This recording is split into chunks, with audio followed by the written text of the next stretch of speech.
We have just witnessed literally the most insane, shocking game that I've ever watched live. Now this is Ding Liren playing white against Jan Nepomniachtchi, looking to level up the World Championship match, Game 12. Let's see what happened. So Ding kicks off with his favourite d4. We see knight f6 and now knight f3, d5. Are we going to see a London from Ding? Well, no, he goes for e3, the collie system. Now, what's his idea? Well, let's go away from all your opening prep, Jan. Let's keep pieces on the board, try and get you in an unfamiliar position. So c5, knight b to d2, and now the main move here for black is pawn e6. But instead we see Jan take, the pawn recaptures, and he plays this unusual idea of queen to c7. And none of the commentators could fully explain the system. I mean, one idea that comes to me is that often white wants to go b3, bishop b2, but if you do that here, then bishop f5 is annoying, pressuring this pawn. So we see Ding go for a different pawn structure with pawn c3, and now bishop d7 is the weirdest move out of the opening, because knight c6 is way more common there and the best move as well. And after Ding goes bishop d3, we now get knight c6, castles, and here Jan, he goes bishop g4, moving the bishop for a second time. And it is the best move because otherwise you're going to get hemmed in after e6. But why spend two tempos to do that? Really weird. Already you could say the opening is a success for Ding. So rook e1, pawn e6, and now knight f1 from Ding. Very logical idea. Opens this bishop and looks to spin the knight round to here. So we see bishop d6, bishop g5 now played, not forced. You know, you could have started with knight g3, pawn h3, but this has an aggressive idea, pressuring this knight. And what does Jan do? He castles, top engine move, and allows Ding to chop here, shatter the pawn structure. So boy, have we got a fight on our hands after just 12 moves, right? So knight g3 now comes, and this has the idea of pawn h3, stopping the bishop retreat, and that's exactly what we see. f5 now played, blunts this bishop. Now we see h3, captures, queen recaptures, and there could be ideas to sack on f5, set up the battery of queen and bishop on the light squares. So knight e7 spins around, starts to defend the king. Now we see knight h5, looking at the dark squares. The king sidesteps, and this is where the battle just kicks into full force on the g-file. Who's really attacking who? So Ding now plays with pawn to g4. Jan goes rook g8, pinning that pawn to the king. We see king h1, very logical, and now knight g6 just comes into the game more, looks to jump into h4, and Ding now, he doesn't play in the most precise way. So the top engine move here is to bring that rook to the g-file where the action's about to take place. Oh, and by the way, if you capture the pawn, it's not so great because the knight hops, the queen moves, and actually black can recapture. And although the structure's a bit of a mess, black's doing fine. They've also got dynamic chances, and this is a key pawn to actually stop that white attack. So coming back here, we didn't see pawn takes, we didn't see rook g1, we see bishop c2 from Ding. Computer doesn't love it, as you can see. Now the idea is to give the queen a square on d3 later on. And after knight h4, queen e3, we soon see that play out. Now there could be ideas of the queen invading on the dark squares here. So rook g6 starts to cover those threats. And now rook g1 played and pawn f4. Kicks away that queen. It jumps into d3, setting up the battery, and queen e7 from Jan. And he's just playing like an engine at this point. Top moves. He's now looking to blockade on the dark squares. And that's what we see after Ding brings the final rook into the game. Queen g5, where is Ding's play? He's starting to get squashed and outplayed, and the computer gives an advantage here for black of about -1.5. So what does Ding do? Well, he wants to mix up the game, and he goes c4, a good practical try, trying to get counterplay. And here Jan was critical of his move in the conference after the game, the interview after the game, sorry. So he said he should have gone rook c8 here, because he wasn't afraid of c5, closing things down. But what we see in the game is pawn takes on c4. Now this is the top engine move, but things get really complicated now.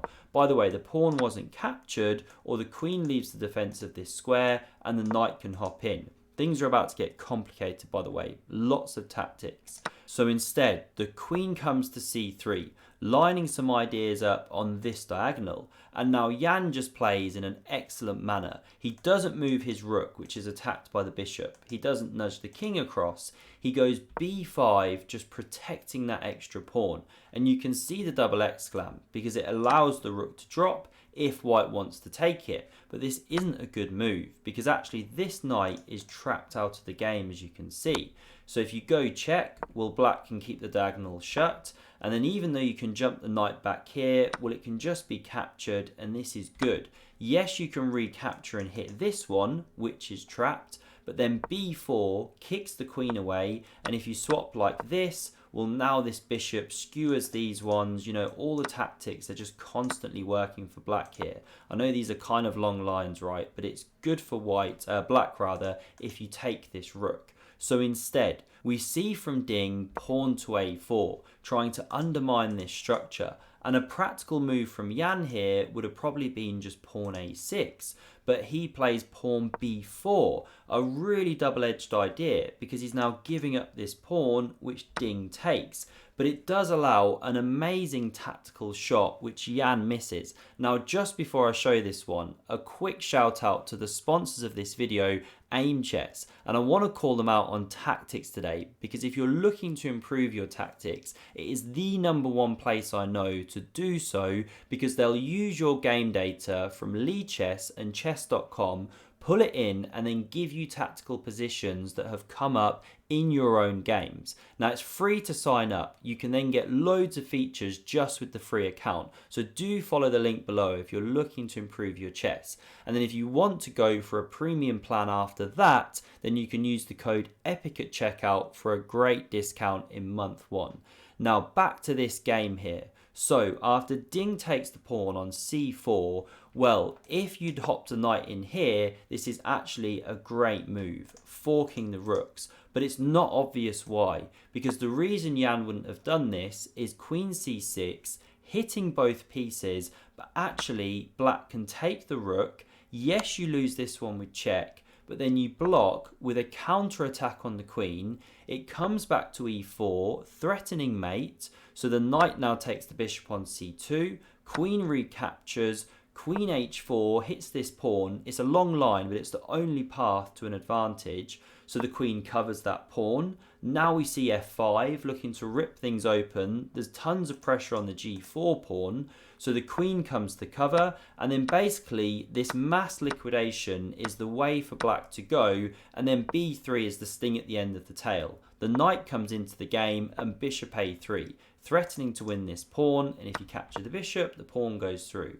How insane is that line? And it's the only line which gives Jan an advantage after knight f3. So no wonder he didn't see this right. He instead plays the rook across to the g-file, just takes care of that queen's attack, threatens knight f3. So what do we have here from Ding? Well, queen c6, covering the jump, attacking the bishop. Why does the computer hate it? Well, coming back here, now the computer wants to take on g6. I mean, the tactics are just madness. I won't go down every rabbit hole here. So the bishop, it now drops back. Computer hates it because apparently knight f5 was best. Just insanity. And now here, again, the computer wants to take on g6, but Ding goes for queen to b7. Now he's pressuring that pawn, but not threatening to take it just yet, which is why we now see rook h6, saving that rook from the attack. And actually, you don't want to be taking this pawn, or this time the knight can jump in. It is good for black. So instead, we see the bishop centralize, cover the knight jump. Now there is a threat for the queen to take the pawn. So the rook covers, and now queen takes on b4, picks up another pawn and hits that undefended rook. Jan hops back and defends it, and this is where things have just really unravelled for Jan. He's been playing so quickly but not accurately, the fast play policy not helping him in this game. We see queen c3 coming onto the diagonal, so the knight now hops back, and in the event of d5 with check, well, now you can defend with the bishop, supported by the knight here, and this was playable but not how Ding went. Instead, he nudges the bishop back to g2, adds some protection to this pawn, opens the rook. We now see queen h4 jumping back into the attack, threatening this f2 pawn. Ding covers with rook e2, both players starting to get low on time, and here Jan, he has an absolute rush of blood to the head. The position here is a tiny bit better for white, but roughly level when you run with the engine. Top move that they want to play is bishop d6. But what does Jan do? He goes pawn f5, played really relatively quickly.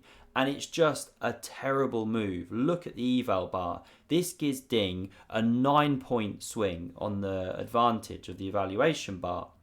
Now, why is it so bad?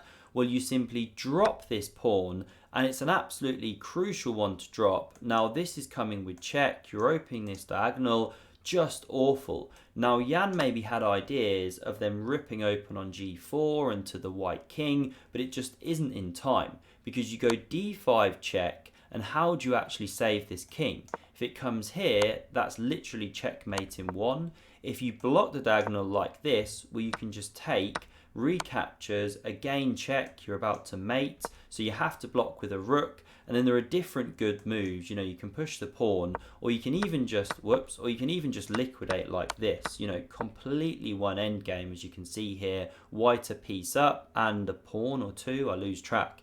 So just terrible from Jan coming back here to the moves. This is not working as an attack for black. So then in here, in this position, he took like 20 minutes trying to find a move. He comes up with rook takes on h5, but Ding simply recaptures, the queen takes back, and d5 comes with check. The king sidesteps, and pawn d6 was the final move of the game. Why did here we see resignation from Jan? Well, there's just this huge attack. I mean, bishop d5 is this monster threat setting up these discoveries, and the king is completely boxed in. So if you go f3 to try and keep that bishop out, well, you can actually just drop it back here. Keep hold of this pawn, and queen h6 is best, covering the g7 square, but then the pawn carries on pushing. So many threats now, you know, to bring this rook down here. How do you cover it all? Computer gives queen g7 as top move. Then there's bishop c4. Again, look at the horrible diagonal slicing down to the king. The king can sidestep. Rook e8, bishop e5, this is just one sample line. I mean, you make a queen, the whole thing is just over in every variation. This is apparently mate in 7 with best play. So coming back here, this was the resignation point, and Ding has just leveled the match with 2 games to go. What a world championship. If you don't ever want to miss a future recap, then do hit that subscribe button. And if you enjoyed this video, I'd really appreciate a like and a comment if you're feeling generous. Thank you very much, and see you on the next one. Cheers.